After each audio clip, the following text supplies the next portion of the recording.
Welcome Class 10 students to part 3 of our series on acids, bases, and salts.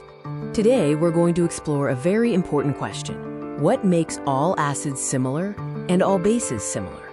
Have you ever wondered if there's a common factor that links all acidic substances or all basic substances? By the end of this video, you'll understand the fundamental property that all acids and bases share, especially when they are in water. Let's start with a simple experiment to find our answer. Imagine we have a setup like this. We have a bulb connected to a battery and 2 nails dipped into different solutions. When we use acidic solutions like hydrochloric acid, HCl, or sulfuric acid, hydrogen sulfate, something interesting happens. Similarly, when we use basic solutions like sodium hydroxide, NaOH, or potassium hydroxide, KOH, the bulb also lights up. So what's going on here? Why do these solutions conduct electricity? And what role does water play? Consider this.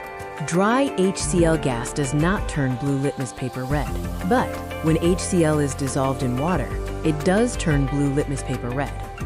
This difference is crucial. It shows us that acids only exhibit their acidic properties when they are in water.